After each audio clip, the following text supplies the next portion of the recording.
I wanted, in the press release that went out, there was a statement, there was a part of a statement that was made by, well, they rounded up every motorcycle in the city, huh? I want to read from something that, a statement that was included in the press release from Patrisse Cullors in support of today's event. This was sent out, so you may already have it. This is just a part of it. She said, "When I stepped down from the BLM Global Network Foundation in May of 2021, I left a transition plan meant to ensure that Grassroots retained the social media accounts as the forward-facing body of BLM, be handed the financial assets to advance the movement, and continue to be the body that represents Black Lives Matter." There was a lengthy statement that was issued by Patrisse Cullors.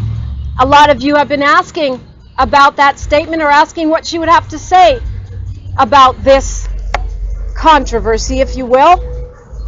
Well, on the advice of her lawyers, Patrisse Cullors has rescinded her statement, and so it will not be available today, nor will it be read at this press conference. It is an unfortunate situation. I'm not going to say too much more, but we're going to have questions and answers after this.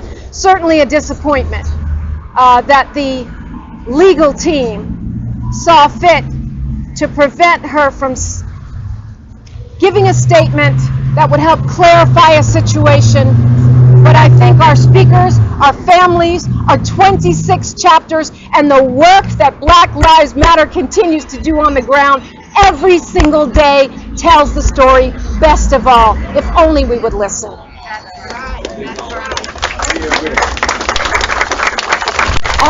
And now we're going to hear from Black Lives Matter Grassroots legal representative.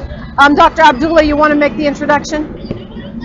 The legal representative, one of our team members, has COVID, so he won't be here today, but we do have other members of the team here.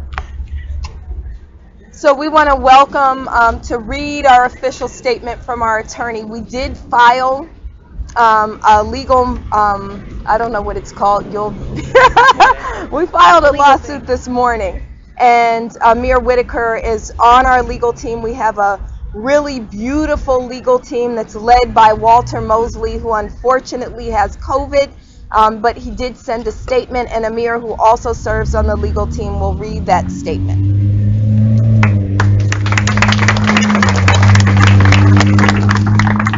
Morning, family.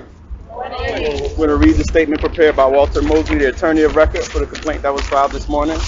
My name is Amir Whitaker. I'm the founder and director of a nonprofit called Project Knucklehead, who actually work with BLM to put on community events here, and they've supported us. But I'm also a senior policy attorney with the ACLU of SoCal. And on 8th Street, our ACLU office, you'll see there's a mural spanning hundreds of square feet with several of the members of Black Lives Matter in there, honoring the work and solidarity that we've been doing.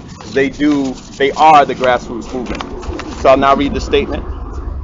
This morning, on behalf of Black Lives Matter, we filed a lawsuit in Los Angeles Superior Court against the Global Network Foundation, Bowser's Consultant, and Shalomyah Bowers.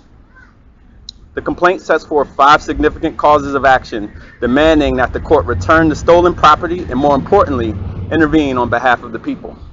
This is a classic case of identity theft, not targeted at any one individual, but rather against the most significant Black liberation movement of this generation.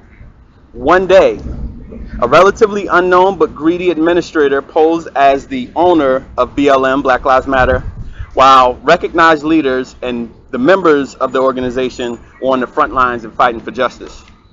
As part of his sophisticated self-dealing scheme, this interloper mechanically drained the coffers of our movement with exuberant consultant fees reaching 8 figures in less than 18 months, using the people's donations as his personal bank account.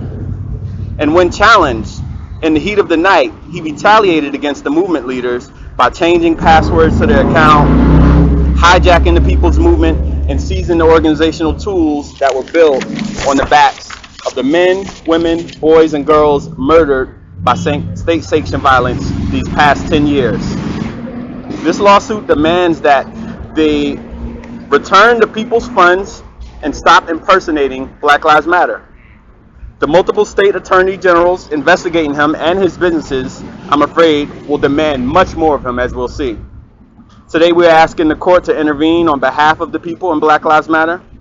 Although we believe that this is an impactful first step to restore Black Lives Matter reputation, there is still so much more work to be done. Walter Mosley, attorney of record, Black Lives Matter.